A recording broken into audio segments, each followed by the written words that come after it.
Es apenas, cuando mira es de reojo, jamás insiste. Su conciencia solo puede ser superficial.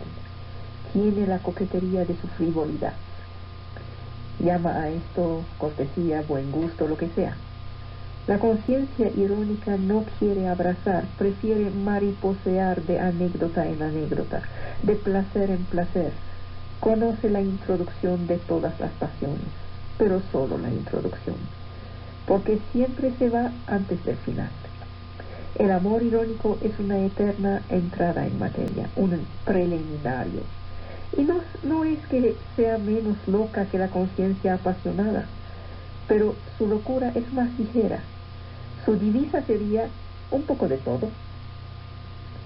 Se opone al espíritu de geometría que deduce implacablemente, con una especie de fanatismo rectilíneo que va recto a las extremidades.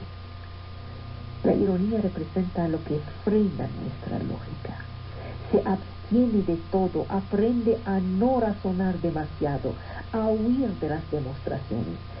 La ironía es amateur, calidad de aficionados, disipa lo patético, es flexibilidad, nos vuelve atentos a lo real, nos inmuniza contra la intolerancia y el fanatismo, nos mantiene a distancia. Lo propio del instinto es de solo querer una cosa, pero quererla a fondo. Jamás se detiene a medio camino. La inteligencia es el pensar las relaciones. Quiere abstenerse, hacer como si nada existiera, y triunfa. Ahí estamos disponibles, incrédulos, a la vez amos de las cosas y de nosotros mismos. La ironía es libertad. Su progreso va al par del progreso de la conciencia. El espíritu se libera tomando distancia en el espacio y en el tiempo, el atlas y el calendario. Se libera practicando la sucesión y la coexistencia y somete la conciencia a la ironía. Esta es como un pacto. Manda al oído del hombre el eco que repercuta el sonido de su propia voz. Este espejo es lúcido, es el sabio espejo de la introspección. Vamos de la periferia al centro para poder ironizar sobre lo que nos es lo más entrañable, la conciencia. Un casi nada basta para desamparar esta soberbia envuelta en su falsa dignidad. La seriedad es esencialmente frágil. Nuestro respeto vuela cuando descubrimos de qué causas minúsculas dependen los eventos los más grandiosos de la historia o de la vida interior. Todo lo que conformaba nuestro orgullo se desmorona dejando ver la miseria, y nuestra desilusión es tan larga como la del patricio que descubre, oculta en su genealogía, algún abuelo vergonzoso. Eras de buena familia, pero mira quiénes son los abuelos. Las falsas perlas imitan a las verdaderas. Los autómatas se vuelven indiscernibles de los vivos. Nada es irreemplazable. La ironía es la alegría un poco melancólica que nos inspira el descubrimiento de la pluralidad. Nuestros sentimientos, nuestras ideas deben renunciar a su soledad señorial para aceptar vecindades humillantes, cohabitar en el tiempo y el espacio con la multitud, las novedades que reconocen su vejez, las particularidades que se atrofian. Hay en el mundo más variedad y menos fervor. No se puede adorar varios absolutos, no se puede amar de amor a varias mujeres juntas, no se puede tener 500 amigos, de los cuales 300 íntimos. Ironizar es escoger. Pensamos en quién reirá de nosotros, en el pasado y el futuro, que nos miran, en las demás regiones de nosotros mismos, en este innombrable. El instante no es más que un punto en la duración y en el espacio. Lástima que no se puede a la vez ser razonable y ardiente. ¿Cuál es la función de la ironía?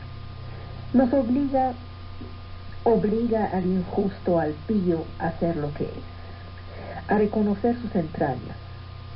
A veces el mal es tan grosero que se devora a sí mismo. El papel de la ironía es ayudarle a suicidarse. Esta es la ironía la más elegante, es aquella que mira sonriente cómo se descompone el error. Así, lo peor se voltea a nuestra ventaja. como el ingeniero que utiliza la naturaleza para amaestrar la naturaleza. Así la ironía voltea a su ventaja las fuerzas destructivas del error. Les deja desacreditarse solas. Cuando ironizamos sobre el error, hacemos que se suicide. El ironista solo da un empujoncito, ayuda un poco al error a destruirse. La parodia burlesca y la bufonería utilizan palabras, no ideas. Son puramente negativas, copian la apariencia de su víctima para hacer reír a sus costillas. Son mediantes, no son filósofas. Pero la ironía sí es filósofa. La ironía hace que el error trabaje en su propia confusión, experimente sus límites, su nocividad, provoca al enemigo, le hace decir todo lo que tiene que decir, le hace jugar su propio papel. La ironía es como un detective que quiere tener a su prisionero vivo. De ahí su carácter analítico. Hace que las falsas verdades se despliegan, muestra su falta de sentido, su lado absurdo. La ironía es maquiavélica. Sócrates apenas habla, hace hablar. Apenas si principia la discusión, pone a los imbéciles en una mala postura. Con sus cuestiones excita su retórica, les deja macerarse en su jugo, hace que se contradigan, que se vuelvan incoherentes, los desenmascara.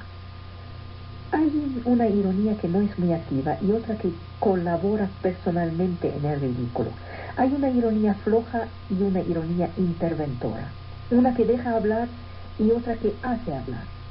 Así, por ejemplo, Montesquieu pretende apoyar la esclavitud de los negros con argumentos que avergüenzarían al más cínico de los esclavistas. Escribe: no puede ser que Dios tan sabio haya podido poner un alma buena en un cuerpo tan negro. Es tan ridículo que uno se ríe del esclavista.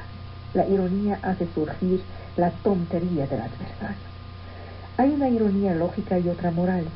Sería parte de un arte de la persuasión, ya que trata de convencer a los grotescos en lugar de vencerlos. El malvado se ve malvado. La ironía no se enfrenta a él, es oblicua, rodea el obstáculo. Es de algún modo el arma de los débiles, como les dije. Triunfa por la sorpresa, maniobra. Hay resistencias que jamás se podrán vencer directamente. Así que se usa una táctica común en pedagogía, que consiste en tomar exactamente el punto de vista ajeno para transformarlo, como esos patrones hábiles que hacen participar sus obreros en los beneficios de la empresa. Esta es la ironía educativa, maestra en el arte de las concesiones. Induce las almas a abrirse. La pedagogía tiene miramientos con el error, simpatiza con el aprendiz, es indulgente y condescendiente. Su propósito es destruir el error. Está a medio camino entre la rigidez inflexible y la elasticidad. Descartes ha usado de esta estrategia. Se puede bajar una muralla a golpes. Pero para vencer a una voluntad hay que usar de otros métodos. Dios mismo, para amaestrar la mala voluntad, se niega a defenderse contra sus propios enemigos y muere en la cruz. Sócrates no solo se resiste al mal, no resiste al mal, sino que justifica a sus jueces. Para vencer la maldad nos queda, por suerte, la ironía. La ironía rara vez insiste. En cuanto al cínico, arriesga todo, reivindica aquello mismo que le reprochan. El cínico adopta la política de lo peor. El malvado habita a gusto en su maldad. El cínico juega. Es relativamente serio. Ni totalmente jugador ni totalmente convencido. Es homo duplex. Es anfibio. Corre algunos peligros mortales. La maldad absoluta es algo impensable. La noche de nuestra alma no es jamás totalmente negra. Digerimos la desgracia, la vergüenza, la ininteligibilidad. No hay que confundir la desesperanza, que es infinita, y las razones de desesperar, que tienen una cierta grandeza objetiva. La desesperanza es la impotencia, lo inconciliable absoluto. En Crimen y Castigo, Dostoyevsky pregunta: ¿sabe usted lo que significa no tener más a dónde ir? El cínico cree en la catástrofe, asume la catástrofe, tiene esperanza de hacerla retroceder por medio del ejercicio de una homeopatía para curar la enfermedad misma. El cínico es un ser que va hasta el fondo del sacrilegio para vacunarse contra la malicia. Pascal lo había comprendido cuando dijo que los extremos se tocan. La negación fanática de Iván Karamazov es muestra de su necesidad religiosa. Se vuelve inofensiva en su exceso y actúa como un suero. Nietzsche insulta la moral porque es un moralista. Los anarquistas rechazan el Estado porque necesitan el orden. En algunas formas del cinismo se busca el escándalo para curarse. El cínico sería aquel que dice alto lo que muchos piensan bajo, que no trata de salvar las apariencias, que quita la máscara. Kierkegaard, Chekhov insistieron sobre esta paradoja. Así actúan todos los solitarios y todos los pesimistas. Hobbes, Maquiavel, La Rochefoucauld, Manville piensan mal de sus semejantes, han perdido toda ilusión. Pero cuando dicen que no hay amigo, ni mujer, ni respeto, ni amor, ni pudor, no están desesperando, al contrario, están descubriendo la grandeza del ideal. El epicúreo es un reproche viviente hacia los hombres. El cínico es el que voltea las cosas. Pasamos de la ironía que es fina al cinismo que es exageración. Es un radicalismo de la risa.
Inmediatamente evidente, presente en el mundo mismo donde vivo.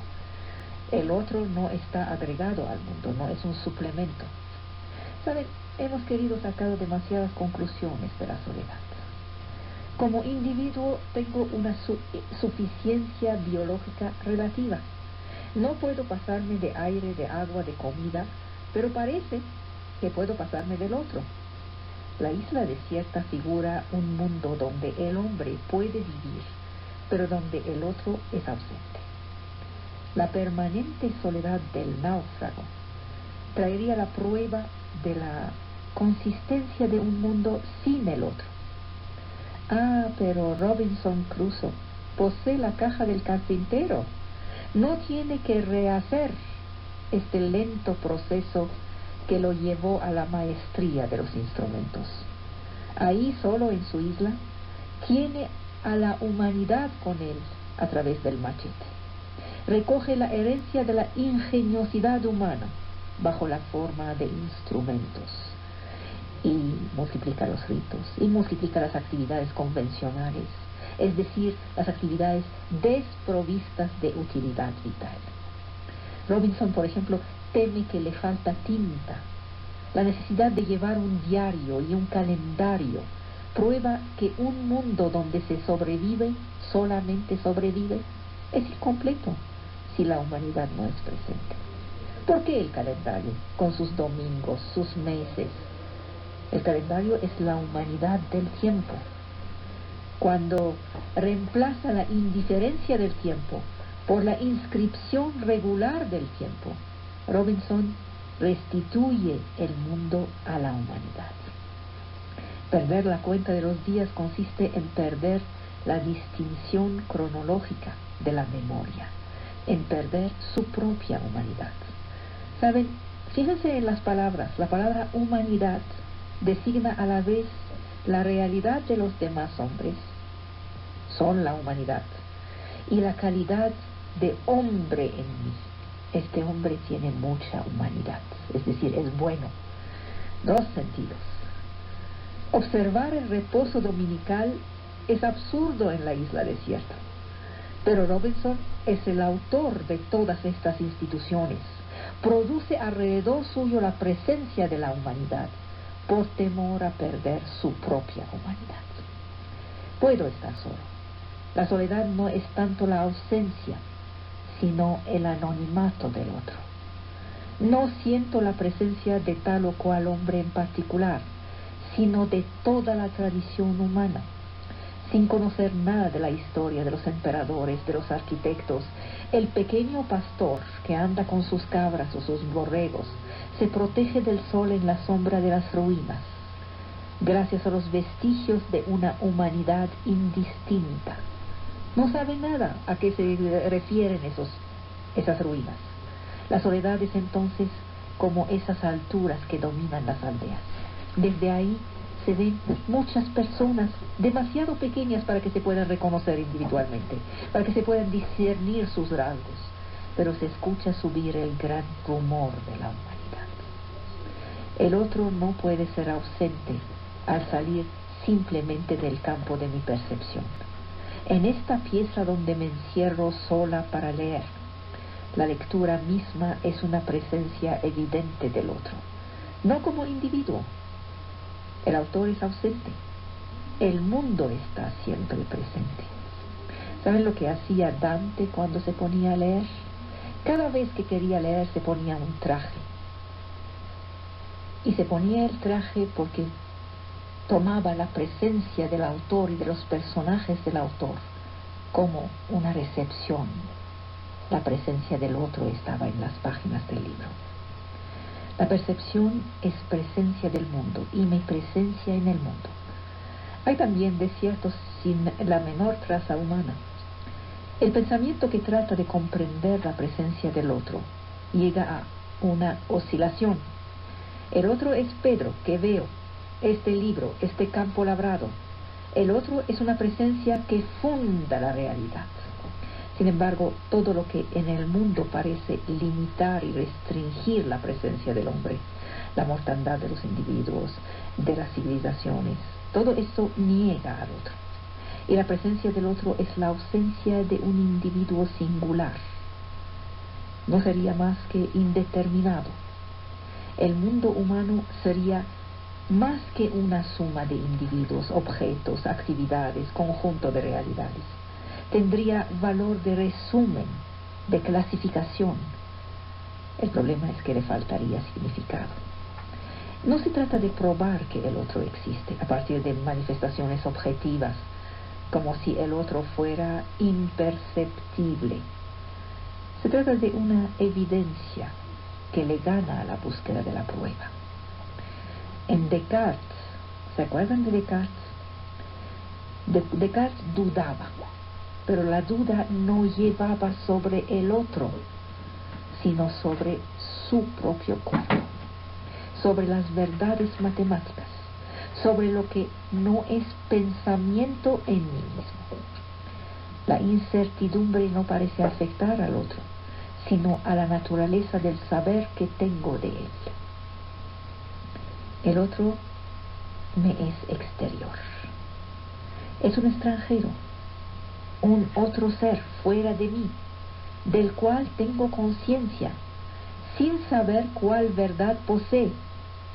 Estoy absolutamente seguro de mi existencia. Pero fuera de mí hay un ser verdadero. Solo puede ser fuera de mí un ser cuya naturaleza es opuesta a la mía. La reconquista de lo exterior, de la exterioridad, se haría por la materialización del mundo de los hombres. No es imaginación. Hay una diferencia en la otredad del otro y en la otredad de la materia del otro. ¿Acaso es la materia que condiciona la otredad del otro? El otro es un ser pensante. En el mundo descubro y percibo el otro. Está aquí, con su cuerpo, entre otras cosas materiales. Es este cuerpo sometido a la ley de la exterioridad material que constituye su presencia. Tiene características que lo distinguen de otros cuerpos. Ahora, ¿cómo es que puedo atribuir una interioridad a un ser que solo es exterioridad? Es un autómata, una marioneta, un robot. Pero es un ser que dice yo. La otredad del otro es siempre anterior a la otredad de las cosas del mundo, a su exterioridad. Mire, para el niño, la primera otredad es la de sus padres, no la del mundo. Para la humanidad, la tendencia inicial, espontánea del pensamiento, es el fetichismo. ¿Por qué? Porque consiste en suponer los cuerpos exteriores, aún los más inertes, como si fueran animados de pasiones y de voluntades, análogas a las impresiones personales de este espectador, que soy yo, que mira el fetiche.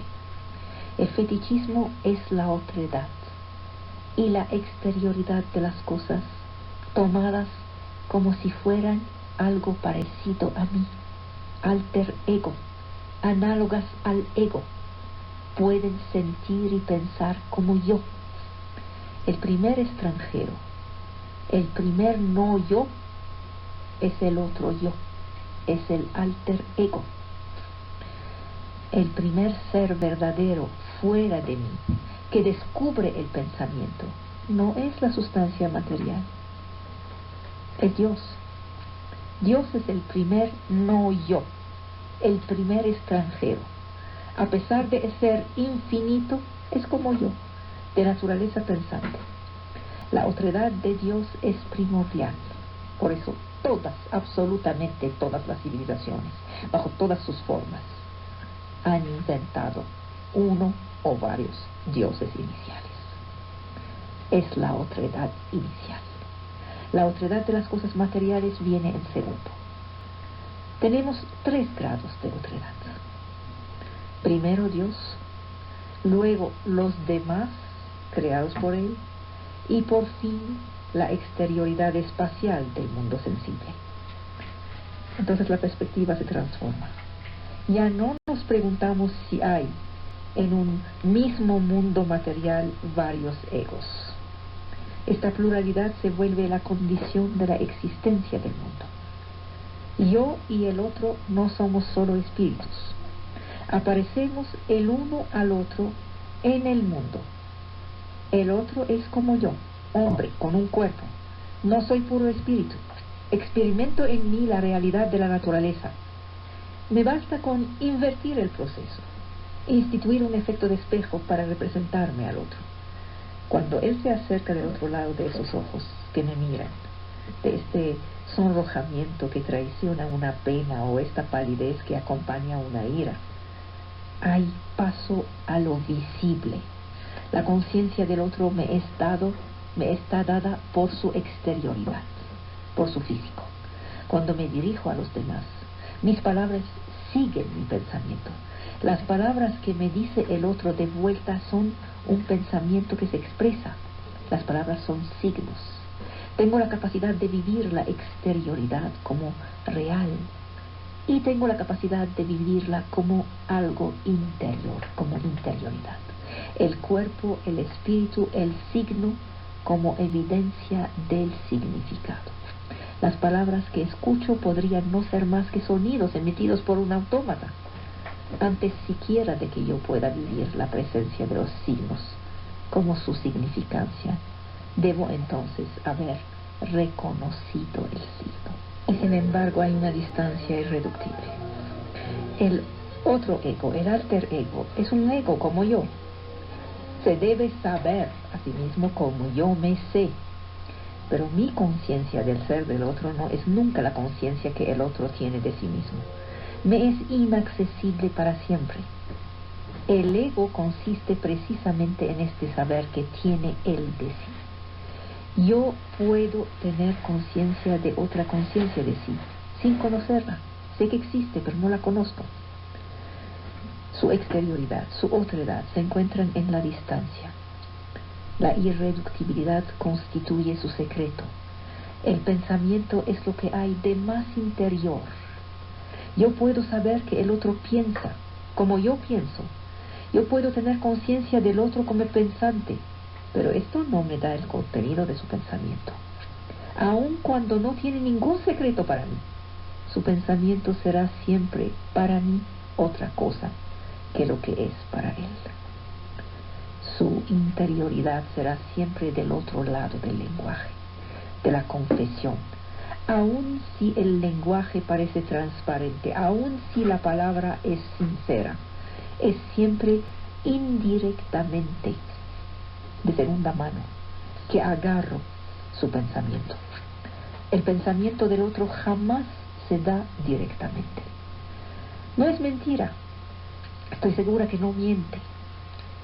La posibilidad de la mentira consiste en que no puedo jamás confrontar el lenguaje del otro a su verdadero pensamiento.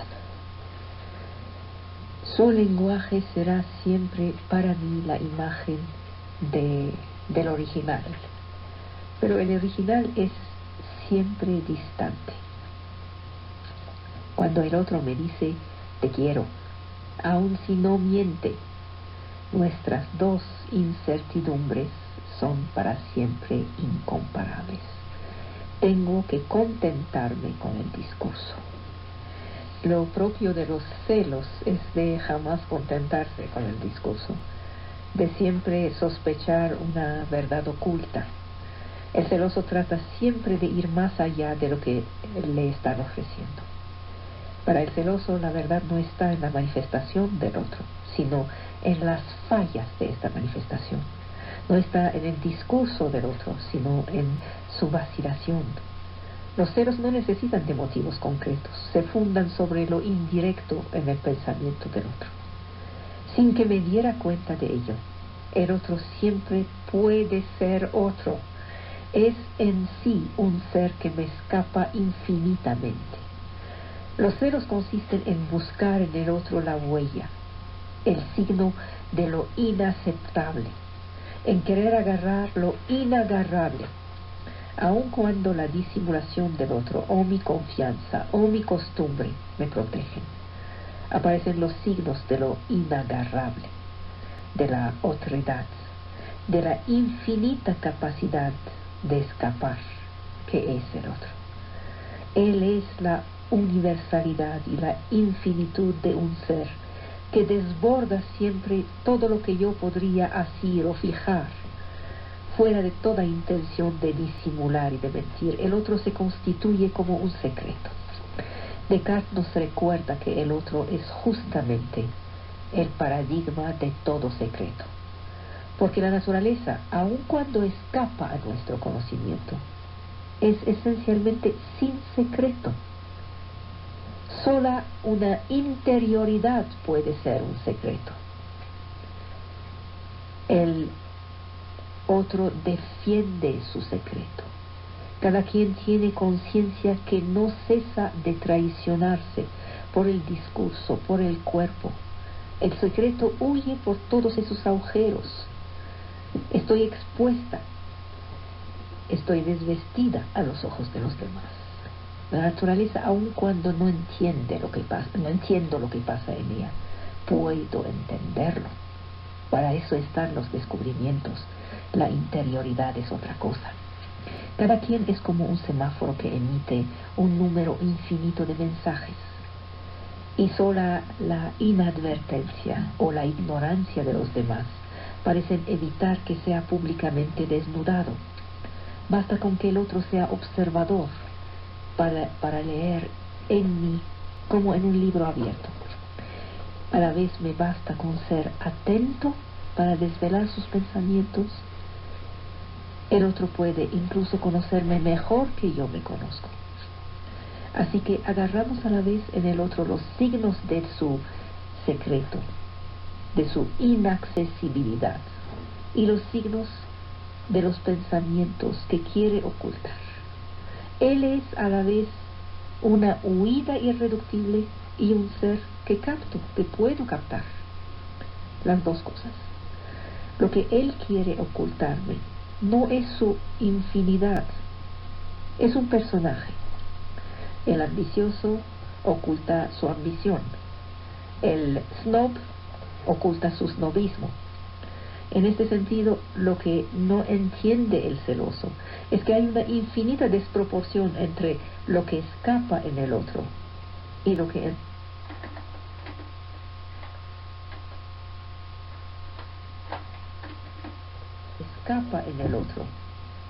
en realidad me oculta. Finalmente, lo que me oculta es poca cosa. Aunque no me ocultara nada, es infinita la cantidad de cosas que se me escapan. En la relación con el otro se instaura una dialéctica entre el personaje, lo que lo caracteriza, su carácter, y la infinitud. La mirada que llevo sobre el otro, la que él lleva sobre mí, tienden a imponer límites. Esta mirada cambia. Lo accidental se vuelve esencial. La complejidad se vuelve simple calificación, plona. Se compone siempre una imagen a partir de los rasgos fragmentarios de uno, de una secuencia de fotos que el cerebro tiene del otro. El otro me identifica como con un personaje en el cual yo no me reconozco, pero que acaba de pesar sobre mí, acaba con pesar sobre mí. Nunca se dieron cuenta que muchas veces acabamos por jugar el papel que los otros nos hacen jugar. Esta berrinchuda, entonces se va a volver berrinchuda para cumplir con la idea que se tiene de ella. Puedo ser otra cosa que lo que el otro ve en mí. Parece que solo tengo opción entre conformarme con la imagen que él se hace de mí, tomar el personaje que ha compuesto como si fuera un destino, y el otro tomarlo como un profeta, o ingeniármela para escapar, para solo actuar, para sorprender, para engañar sus previsiones. En todo caso, él es el criterio, ya no mi verdadera libertad, ni mi verdadero personaje. El personaje que ha compuesto el otro se vuelve mi única referencia, sea que me conformo, sea que trate de escapar.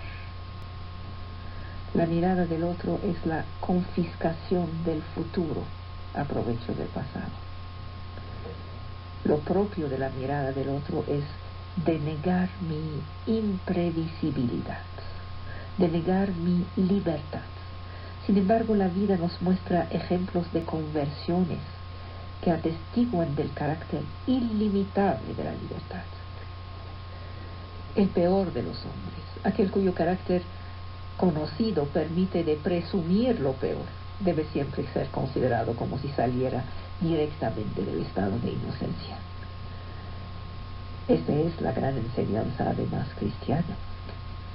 Siempre dar la posibilidad de un futuro, de una esperanza. De ahí la amoralidad, no solo de la pena de muerte, que es el fin absoluto, el fin corporal, sino también de la condena definitiva. Se puede poner de lado completamente lo que ha sido su conducta a este hombre, mirar la serie de las condiciones pasadas como si jamás hubieran ocurrido. Mi libertad es la potencia de un infinito desmentido opuesto a un destino que el otro me atribuye. El otro tiene el poder de negar lo indefinido del personaje en el cual me encierra. Las miradas de todos pesan como la irrevocabilidad de un futuro enteramente deducible del pasado. A la vez, la mirada libera el futuro, una posibilidad de la cual uno mismo no tiene conciencia. El otro puede persuadirme, el otro puede restituirme así mi libertad. Por eso es tan importante creer aún en el peor de los hombres. Pueden ser mejores que lo que su vida ha prometido. Los hombres corren para parecerse al retrato que ustedes hacen de ellos. Somos responsables del uso que el otro hace de su libertad. La confianza que tengo en él lo ayuda a persuadirse de su futuro. La ley moral lo convence de su libertad. Por supuesto que existe la prudencia, no somos tontos. La prudencia me enseña a no confiar en un traidor. La prudencia me enseña en no aventurarme en el bosque con un bandido, a actuar como si la conducta futura del otro era ya conocida por su pasado. El otro suscita en mí una doble exigencia contradictoria. Por un lado, salvo si soy un insensato o un tonto, por un lado tengo la necesidad de anticipar las acciones del otro a partir de lo que yo conozco ya de su carácter. Quien ha bebido beberá, se dice. Por el otro lado, tengo el deber de representarme en el otro a su libertad, la potencia de lo imprevisible, corriendo el riesgo de ser decepcionado por la realidad. El otro es siempre aquel que puede volverse un santo. Por ello hay que cuidarse de jamás decirle, ni decirse a sí mismo, no puedes. Sería no condenar los actos pasados, sería negar la libertad en él, sustraerlo de la ley del deber, sería ponerlo fuera de todo reclamo. ¿Qué tal de la relación con el otro? El conocimiento del pasado del otro, de su carácter, no bastan. Pero si pienso en el otro como enteramente determinado, sin embargo no es jamás equivalente a la naturaleza material. No preveo lo que va a hacer. La previsión de los fenómenos materiales descansa sobre una aplicación de las leyes a la materia, mientras que la anticipación de las acciones del otro implica una asimilación del otro a uno mismo. Por eso puede haber leyes de la física, leyes de la química, leyes matemáticas. No puede haber leyes de la historia. Es posible, gracias a una comunidad de sentimientos, asimilar el otro a mí misma. El otro es mi parecido. Las pretendidas leyes psicológicas solo son generalidades que no sirven para nada. En realidad, la previsión de la acción del otro se efectúa siempre por una anticipación imaginaria de mi propia actitud en tal caso. ¿Qué haría yo? Entonces él va a hacer lo mismo. Presumo siempre espontáneamente que el otro siente lo que siento, teme lo que yo temo, desee lo que yo deseo, odia lo que yo odio. Le presto mis simpatías y mis aversiones. Imaginación pura. Esto explica muchas sorpresas. La cohorta de pequeños arribistas de Atenas no logra comprender que Sócrates pase su tiempo en hacer preguntas, cuestiones inútiles. Tampoco entienden que puede preferir sufrir la injusticia más que cometerla. Hay diferencia. No actúa como ellos, no piensa ni siente como ellos. Rompe con la previsibilidad de los demás. La diferencia de los deseos y temperamentos no hace de cada hombre una singularidad tan extranjera a los demás. Es una singularidad extranjera a los demás. Pero hay previsión. La previsión del otro se funda sobre la comprensión. Y la comprensión solo se establece sobrepasando esta diversidad. La diversidad se cristaliza bajo formas diferentes. Hay unos sentimientos idénticos y comunes a todos los hombres. Aun si no comprendo el otro, si no comprendo su deseo, su amor, su odio, su esperanza, su temor a propósito de tal cosa que me es indiferente, sin embargo, la tela de estas pasiones es también la mía, como si hubiera un patético y escandaloso fondo de identidad entre nosotros. Es sobre esta comunidad y esta asimilación metafórica que se construye la literatura. ¿Por qué leemos esas historias que hablan de familias que viven en China o en Rusia y que hacen cosas y se matan y quieren y se acuestan y... ¿Por qué? Si la tragedia y la novela logran interesarnos, si logran emocionarnos, es que hay identificación. La literatura es un viaje que muestra un momento de identidad y de comunidad. Me enseña que el otro hubiera podido ser uno de mis posibles destinos. No he matado a la usurera malvada e inútil como lo hizo Raskolnikov, pero alguna vez he pensado que tal hombre no era digno de vivir. La literatura es como una tentación. Lo propio de la literatura es de atenuar la diferencia. Es la famosa frase de Baudelaire: lector hipócrita, mi parecido, mi hermano. La dificultad consiste en articular identidad y diferencia. La materia, la tela de los sentimientos es idéntica en todo hombre. Toda la diferencia consiste en su dirección, en los objetos sobre los cuales se fija. Decía Platón que los placeres y las penas son las dos fuentes a las cuales la naturaleza ha acordado un curso libre. Es la felicidad del individuo o del grupo, mientras que la virtud no depende del placer o de la pena, de la ocasión en la cual actúa el sentimiento. La virtud consiste en determinarse a propósito de razones, de objetos convenientes.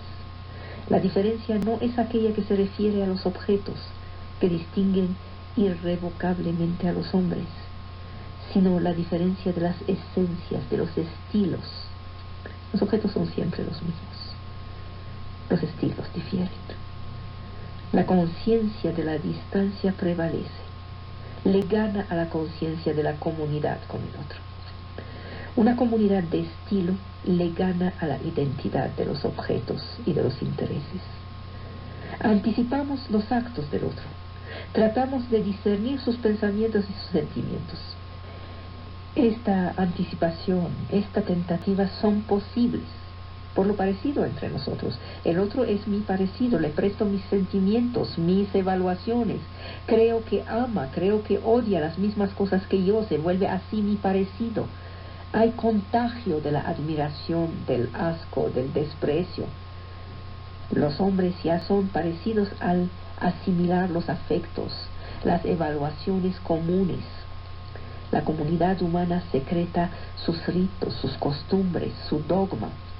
Se vuelve entonces una capilla, un núcleo, un clan. El otro se vuelve anónimo a fuerza de ser tan parecido. Es una fuerza impersonal, un fenómeno de la moda, parecido a todos los demás. Fíjense cómo actuamos cuando vemos una opinión que no se parece a todas las demás. No decimos, bueno, es diferente, qué interesante, vamos a entenderla. Decimos, no nos entiende. Se salió de la comunidad. La similitud es la condición de todo conocimiento del otro, por supuesto. El parecido es conocido por su parecido. Se aplica la subjetividad a la conciencia. Pero la similitud no engendra la paz. Las tribus no son lugares de paz. La similitud no engendra la amistad, la armonía. La similitud es decepcionante. Es impotente para producir fraternidad. La similitud coexiste con el odio. Y es porque el otro es mi parecido que es escandaloso que me odie y me desprecie. Su actitud me es incomprensible. El otro ha olvidado que era mi parecido y actúa como un enemigo. Esto viene del hecho de que es diferente. Y la conciencia de la diferencia viene a ocultar lo parecido. ¿Acaso basta con recordar al otro que es mi símil, mi parecido, para que se restablezca la paz? Es lo que piensan los inocentes. Hablen y verán cómo se entenderán. La similitud es decepcionante, incapaz de impedir la discordia. Parece al contrario que puede engendrar la discordia. Hay una rivalidad en toda imitación. Por ejemplo, amo la gloria. El otro ama la gloria. Se vuelve de inmediato mi rival porque ambos amamos la gloria. Es la similitud de nuestros deseos, no su diferencia, que nos opone. Es más fácil una persona que ama la gloria y otra vacía de toda ambición. Es más fácil que se entiendan que dos personas que ambas son ambiciosas por la gloria. Como todos tienen el mismo apetito, se hacen obstáculo el uno al otro. Todos quieren ser glorificados y llegamos al odio mutuo. Esto vale por la competencia, pero también por los deseos humanos. El deseo de felicidad que me hace parecido a todo hombre me opone también a todos. Es rara que se arma la guerra en la fuente. No es la sed común que hace el odio, es la sequía. La rivalidad es la consecuencia de una circunstancia exterior. Y el parecido se vuelve rival, luego se vuelve enemigo. Entonces existe la idea que la abundancia suprima la rivalidad, que la abundancia, ayudada por la justa repartición, pondrá fin a todo conflicto entre los hombres, dando a cada quien según sus necesidades. Sin embargo, algo sabemos, no tenemos 3 años. La abundancia solo soluciona la cuestión cuando se trata de deseos generales. Por ejemplo, la sed que sería sed de agua solamente, no sed de esta agua. El hambre que sería hambre de comida, no de este alimento. Al que le gusta leer no le importa cuál ejemplar del libro que va a leer le dan. En cambio, el bibliófilo quiere este ejemplar. Funciona la abundancia en lo general, no funciona en lo particular. 2 deseos generales suscitan oposición, pero esta se puede vencer, resolver, porque siempre hay otros objetos equivalentes. No deseo esto como tal, sino deseo su función general. Habrá entonces una doble solución a la rivalidad. Una, la abundancia. Luego, 2, una suerte de sabiduría cínica, desencantada, que pretende que un objeto vale siempre otro objeto. Pero el asunto cambia cuando el deseo se refiere a algo particular, porque no hay equivalente, no hay contraparte. La rareza es absoluta, es la singularidad, lo que uno solo puede obtener. ¿De dónde viene la singularidad? Es la mirada del otro puesta sobre un objeto que singulariza este objeto. Hay contagión de la singularidad. Lo que era a mis ojos un objeto entre muchos, se vuelve singular en la medida en que el otro lo desea. La relación no es de necesidad, es de voluntad. Es porque la voluntad del otro me lo ha diseñado que lo quiero a este objeto, o a esta mujer, o a este hombre. Nos volvemos irreconciliables. La voluntad de uno suscita la voluntad del otro. La rivalidad no es la consecuencia del encuentro de 2 deseos formados anteriormente. La rivalidad es la fuente misma del deseo. Transfigura el objeto. No deseo el objeto por lo que es, sino porque el otro ha puesto en él su voluntad. Quiero lo que el otro quiere. La victoria ya no es el medio para adquirirlo, sino que la adquisición se vuelve el signo de la victoria y el objeto su pretexto. ¿Y cómo es que el objeto se ha vuelto singular en el deseo del otro? La singularidad inicial no se puede encontrar retrocediendo hasta el infinito. Estamos yendo cada vez más atrás. Se puede encontrar solo entre yo y un otro. Hay una transformación. Se pasa de una singularidad accidental a una singularidad esencial. Una cosa entre varias se vuelve así, una que excluye a todo lo demás. Esta mujer, nada más. Este terreno, nada más. Este puesto. Aun cuando no hay ni objeto ni conflicto de voluntades. La desconfianza transforma el parecido en enemigo, simplemente porque es parecido. Supongamos que no hay ni rivalidad ni penuria, hay abundancia. ¿Cómo es que la inimistad y el mal pueden nacer entre nosotros?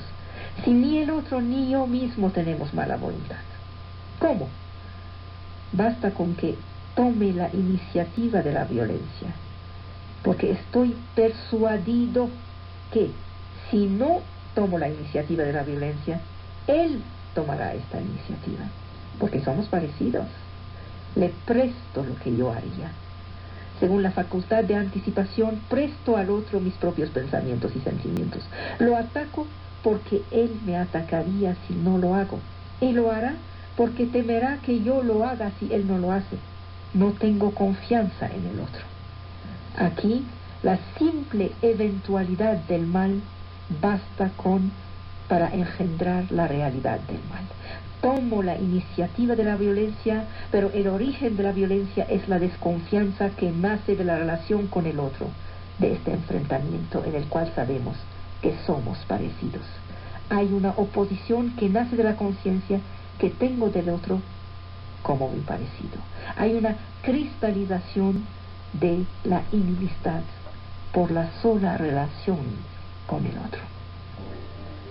Las relaciones entre yo y el otro se fundan sobre el hecho de que somos seres vivos, con cada quien la conciencia de sí de un individuo vivo, natural, sensible. La rivalidad nos oponía, la desconfianza nos oponía. Por garantizar nuestra conservación, pasamos de la rivalidad a propósito del objeto a la pura rivalidad. Pasamos de la preservación de la vida a la anticipación de la guerra.